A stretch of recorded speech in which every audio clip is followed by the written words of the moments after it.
മഴ പെയ്തു തുടങ്ങിയപ്പോൾ തന്നെ ഈച്ചയുടെ ശല്യവും നല്ലപോലെ കൂടിയിട്ടുണ്ട്. അപ്പോൾ ഒരു ഈച്ച പോലും നമ്മുടെ വീടിനകത്ത് കടക്കാതെ നമുക്ക് എങ്ങനെ ഈച്ചേനെ തുരത്താം എന്നതാണ് കേട്ടോ ഇന്നത്തെ വീഡിയോയ്ക്കകത്ത് ഉൾപ്പെടുത്തിയിട്ടുള്ളത്. അപ്പോൾ എല്ലാവർക്കും പുതിയൊരു വീഡിയോയിലേക്ക് സ്വാഗതം. നിങ്ങൾക്ക് 100% യൂസ്ഫുൾ ആയിട്ടുള്ള ഒരു ടിപ്പാണ് കേട്ടോ ഇത്. അപ്പോൾ എല്ലാവരും ഒന്ന് വീഡിയോ സ്കിപ്പ് ചെയ്യാതെ കാണാൻ വേണ്ടി ശ്രമിക്കണേ. ഞാനിപ്പോൾ ഇവിടെ ഇതുപോലെ നീളമുള്ളൊരു ഗ്ലാസ് എടുത്തിട്ടുണ്ട്. നിങ്ങൾക്ക് ഇതുപോലെയുള്ള ഗ്ലാസ് എടുക്കാം, അല്ലെങ്കിൽ പരന്ന പാത്രമാണെങ്കിലും എടുക്കാം കേട്ടോ. ഇനി ഇതിനകത്തേക്ക് ഞാൻ ഒഴിച്ചു കൊടുക്കുന്നത് വിനീഗറാണ്. അപ്പോൾ ഒരു 1/4 ഗ്ലാസോളം വിനീഗർ ഞാൻ ഇതിനകത്തേക്ക് ഒഴിച്ചു കൊടുക്കുന്നുണ്ട്. നമ്മൾ വീട്ടാവശ്യത്തിനൊക്കെ ഉപയോഗിക്കുന്ന വിനീഗർ തന്നെയാണ് കേട്ടോ ഇവിടെ എടുത്തിട്ടുള്ളത്. ഇതിനൊരു 1/4 ഗ്ലാസ് അളവാണ് ഞാനിവിടെ എടുത്തിട്ടുള്ളത്. ഈ സെയിം അളവിൽ തന്നെ നമുക്ക് ഇതിനകത്തേക്ക് വെള്ളം കൂടെ ഒഴിച്ചു കൊടുക്കാം. കൂടുതലായിട്ട് വെള്ളം ഒഴിച്ചു കൊടുക്കല്. ഒരു മാക്സിമം ഒരു 1/2 ഗ്ലാസ്സിന് മേളിലോട്ട് ഒട്ടും തന്നെ പോകാൻ പാടില്ല കേട്ടോ. അപ്പോൾ ഇതുപോലെ ഞാൻ ഇത്രയും വെള്ളം ഒഴിച്ചു കൊടുത്തിട്ടുണ്ട്. ഇനി ഇതിനകത്തേക്ക് ഒരു സാധനം കൂടെ ചേർത്ത് കൊടുക്കുന്നുണ്ട്. അത് നമ്മുടെ നാരങ്ങയാണ് കേട്ടോ. നാരങ്ങയുടെ ഒരു 1/2 മുറി നീര് ഞാൻ ഇതിനകത്തേക്ക് ചേർത്ത് കൊടുക്കുന്നുണ്ട്. അപ്പം നാരങ്ങ നീരും വിനീഗറും അറിയാമല്ലോ, നല്ല അസിഡിറ്റി ഉള്ള സാധനം തന്നെയാണ്. അപ്പം ഇതുണ്ടെങ്കിൽ തന്നെ ഈച്ചയുടെ ശല്യം നമുക്ക് പൂർണ്ണമായിട്ടും മാറ്റാൻ വേണ്ടിയിട്ട് സാധിക്കും. ഇനി ഇതെങ്ങനെയാണ് ഉപയോഗിക്കുന്നതെന്ന് പറയാം കേട്ടോ. അപ്പോൾ ഫുള്ളായിട്ട് ഞാൻ ഈ നാരങ്ങാ നീര് ഇതിനകത്തേക്ക് ഒഴിച്ചു കൊടുക്കുന്നുണ്ട്. അതിന് ശേഷം ഞാൻ ഇതിനകത്തേക്ക് ഒരു കുറച്ച് വെള്ളം കൂടെ ഒഴിച്ചു കൊടുക്കുന്നുണ്ട് കേട്ടോ. അധികം ഒന്നും ഒഴിച്ചു കൊടുക്കുന്നില്ല, കുറച്ച് ഒഴിച്ചിട്ടുള്ളൂ. എന്നിട്ടും 1/2 ഗ്ലാസോളം എത്തിയിട്ടില്ല കേട്ടോ. ഇനി ഇതിനകത്തേക്ക് 1-2 പിഞ്ച് മഞ്ഞൾപ്പൊടിയും കൂടെ ചേർത്ത് കൊടുക്കുന്നുണ്ട്. മഞ്ഞൾപ്പൊടിയുടെ ഗുണങ്ങൾ എല്ലാവർക്കും തന്നെ അറിയാവുന്നതാണ്. പിന്നെ ഒരു കളറിനും കൂടെയാണ് കേട്ടോ ഞാൻ ഇതിനകത്തേക്ക് ചേർത്ത് കൊടുക്കുന്നത്. അപ്പോൾ ഈ വെള്ളം വെച്ചിട്ട് നമ്മൾക്ക് കിച്ചൺ കൗണ്ടർ ടോപ്പും അതുപോലെ ഡൈനിങ് ടേബിളും ഒക്കെ തുടച്ചു കൊടുക്കുകയാണെങ്കിൽ ഈച്ച ശല്യം നമുക്ക് പൂർണ്ണമായിട്ടും മാറ്റാൻ വേണ്ടിയിട്ട് സാധിക്കുന്നതാണ് കേട്ടോ. അങ്ങനെ ഈച്ചയൊന്നും വന്നിരിക്കുകയോ ഒന്നും ചെയ്യില്ല. ഞാനിപ്പോൾ ഇതിവിടെ തുടച്ചു കൊടുക്കാൻ വേണ്ടിയിട്ടല്ല കേട്ടോ ഉപയോഗിക്കുന്നത്. ഇതിങ്ങനെ തന്നെ വെച്ച് കൊടുക്കുകയാണ് ചെയ്യുന്നത്. അതിനായിട്ട് ഞാൻ കുറച്ച് തേനും കൂടെ എടുത്തിട്ട് ഇതുപോലെ ഈ ഗ്ലാസിൻ്റെ വക്കിലൊന്ന് തേച്ച് കൊടുക്കുന്നുണ്ട്. അപ്പോൾ നിങ്ങൾക്ക് തേനിന് പകരം ശർക്കര പൊടിച്ചത് ചേർത്ത് കൊടുക്കാം.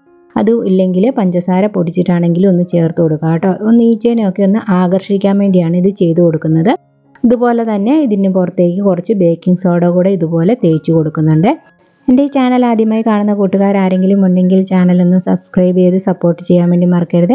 അതുപോലെ അടുത്തുള്ള ബെല്ലൈക്കൺ കൂടി ഒന്ന് പ്രസ് ചെയ്ത് ഓൾ എന്ന ഓപ്ഷൻ കൂടെ എനേബിൾ ചെയ്ത് വെക്കുകയാണെങ്കിൽ ഞാനിടുന്ന വീഡിയോയുടെ നോട്ടിഫിക്കേഷൻ നിങ്ങൾക്ക് അപ്പോൾ തന്നെ ലഭിക്കുന്നതായിരിക്കും. ബേക്കിംഗ് സോഡ തേച്ച് കൊടുത്തതിന് ശേഷം വീണ്ടും അതിൻ്റെ മുകളിൽ ഞാൻ കുറച്ചും കൂടെ തേന് ഇതുപോലെ പുരട്ടി കൊടുക്കുന്നുണ്ട്. അപ്പോൾ നിങ്ങൾക്ക് ബേക്കിംഗ് സോഡയും തേനും കൂടെ മിക്സ് ചെയ്തിട്ട് വേണമെങ്കിലും തേച്ച് കൊടുക്കാം കേട്ടോ. അപ്പോൾ ഇതുപോലെ തേച്ച് കൊടുത്തതിന് ശേഷം എവിടെയാണോ ഈച്ച ശല്യമുള്ളത് അവിടെ നമുക്കിതൊന്ന് കൊണ്ടുവച്ച് കൊടുക്കാം. എനിക്കിപ്പം പുറത്ത് സിറ്റ് ഔട്ടിലാണ് കേട്ടോ ഈച്ചയുടെ ശല്യമുള്ളത്. അകത്തൊന്നും ഈച്ച ശല്യമില്ല. അപ്പോൾ ഇതുപോലെയാണ് ഞാനിപ്പം ചെയ്ത് കൊടുക്കുന്നത്. നമ്മൾ എന്തെങ്കിലും ലോഷനൊക്കെ വെച്ച് തുടച്ചതിന് ശേഷം ആ സ്മെല്ല് പോകുമ്പം വീണ്ടും ഈച്ചയുടെ ശല്യം ഉണ്ടാകലുണ്ട്. അപ്പോൾ ഇതുപോലെ ചെയ്ത് നോക്കുകയാണെങ്കിൽ എനിക്ക് 100% തന്നെ റിസൾട്ട് കിട്ടിയ ഒരു സൊല്യൂഷനാണ് കേട്ടോ ഇത്. വെച്ച ഉടനെ ഈച്ച വരില്ല, കുറച്ച് സമയം എടുക്കുമ്പോൾ മാത്രമാണ് ഈച്ച വരികയുള്ളൂ. അപ്പോൾ ഞാൻ ഇതിൻ്റെ ഗ്ലാസിൻ്റെ സൈഡിൽ കൂടെ കുറച്ചും കൂടെ നല്ലപോലെ തേനൊക്കെ ഒന്ന് തേച്ച് വെച്ചിട്ടുണ്ട്. അപ്പോഴത്തേനും നല്ല മധുരത്തിൻ്റെ സ്മെല്ല് കിട്ടുമ്പം ഇതുപോലെ ചുമന്ന ഉറുമ്പുകളും കൂടെ വന്നിട്ടുണ്ട് കേട്ടോ. അപ്പോൾ ഈ ഉറുമ്പുകളെ നമുക്ക് ഇതിനകത്തേക്ക് വീഴ്ത്തണമെങ്കിൽ ഒരു പരന്ന പാത്രത്തിൽ ഇത് വെച്ച് കൊടുക്കുകയാണെങ്കിൽ ഉറുമ്പ് ശല്യവും നമുക്ക് മാറ്റാൻ വേണ്ടി സാധിക്കും. അപ്പോൾ ഈ വെള്ളത്തിലേക്ക് 1-2 ഈച്ച വീണിട്ടുണ്ട് കേട്ടോ.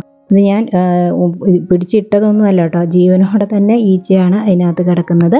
അപ്പോൾ ഇതുപോലെ കുറച്ച് സമയത്തിന് ശേഷം ഇതുപോലെ ഈച്ച ഇതിനകത്ത് വീണിട്ടുണ്ട് കേട്ടോ.